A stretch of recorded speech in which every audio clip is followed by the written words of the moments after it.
Hey everyone, it's Julie and Dr. A back for another varieties video. We just made a video a few minutes ago, but we had so much fun doing that one that we wanted to circle back and make another one for you guys. So I've picked out one annual, one perennial, and one shrub that Dr. A doesn't know about, and we're going to get his hot takes. So Dr. A, the annual that I wanted to throw in your direction was a verbena. I saw some of these at Cast this year, so I wanted to get your thoughts.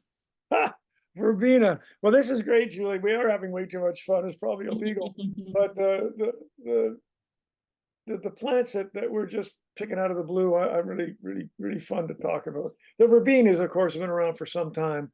Verbenas are mostly, I'll say, a ground cover, although there are some verbenas, particularly perennial ones, that are much taller than that. But again, full sun for those who are installing it. They're relatively easy to propagate. I mean, Homestead Purple's been around forever, and lots and lots of colors. So the old problem of verbena was, it got some diseases and such. But today, again, the new verbenas are just that much better. So I don't think you can go too far wrong. Containers, window boxes, in the ground. Beautiful plants. That's what I like about verbena too. They're pretty adaptable. You can use them in multiple different uses, which I really appreciate. Oh yeah.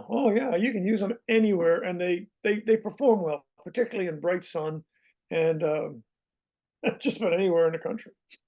hmm As for perennials, I wanted to get your thoughts about hostas. I feel like those have been trending recently. I hear a lot about hosta. I see a lot of hosta at the greenhouses. Well, you're probably not going to like what I say about hostas then. Hostas are fabulous. I mean, it was, and may still be, the king and queen of shade for perennials. I mean, it's, if you have shade and you want a perennial, you put a hosta in. And again, in the Midwest, they are spectacular and they're beautiful down here in the Southeast. The biggest problem with hostas, and ask any gardener, perhaps the greenhouse people aren't quite aware of this as they should be, is deer. Hostas are the filet mignon for deer. If you have a deer around and you put hostas out, you're going to have essentially celery, because they're going to eat the leaves and leave the stalks. And I say that as much, and I love hostas. If you don't have deer, it's not a problem. My gosh, great plant, best plant for the shade for sure. Color, performance, everything. But be aware, there are big enemies lurking in the shadows in the woods. So if you have deer, don't put them in hostas. But we don't want to mess up the market for hostas. But unfortunately, that's something we have to address.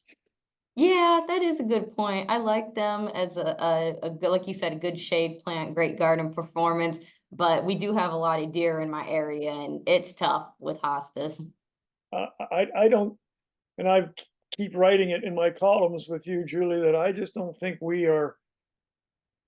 We're just not talking about the problem of deer as much as we should be. It is terrible. Now, not that we want to tell everybody not to plant plants, but the fact is we gotta be sure that we market the plants that deer don't like as well as those that they do.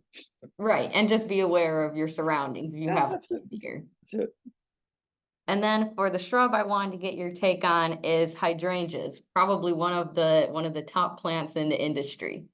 Absolutely. I mean, gosh, hydrangeas have kind of been like euchre and echinacea. I mean, there's just so many of them now. There And of course, what I call the mop heads, the old-fashioned hydrangeas, have been around forever. And then the other hydrangea that has just gone through the roof are the panicle type hydrangeas, which first came out under the name Limelight. So those two are out there for me as both a retailer, grower, installer, and gardener. I just truly like the performance and the ease of growing the panicle types. They are just easier. They don't suffer from late frost like the others do. They don't suffer from being pruned poorly. They don't suffer from lots of things the mop heads do. The drawback is they're really only in white or pink. And so the other hydrangeas that your mother and your grandmother love are out there in numbers. But if I was recommending to my daughter which ones, it would be the panicle types. But they're spectacular. Love them all. and deer might nibble on them as well. Let's remember that.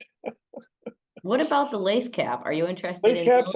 Lace caps are part of the macrophylla or the mophead types. I Okay, love lace caps. And the problem, there's no problem with lace caps if you don't have the problem with the mopheads. The thing is, again, people like a fuller flower. And so they don't at retail. I talked to a bunch of retailers with the lace caps, and they love them, but they can't seem to sell them quite as well as they can the big mop head types. Yeah, lace caps are fabulous. And there's some new lace caps coming out, I think, that we're going to keep our eyes on. mm-hmm. I think you mentioned this recently in one of your columns, maybe for June. So I think that the readers will be able to Yep. see comments about that soon. Yeah, yeah. Well, yeah, some of these plants I just can't get away from, but they're important plants for us, for all of us. But they all have limitations and they all have benefits. So it's best that we know as much as we can about them. Absolutely. Well, thanks so much for your insights today, and we'll be back again soon for more. All right, Julie. All right, everybody. Enjoy.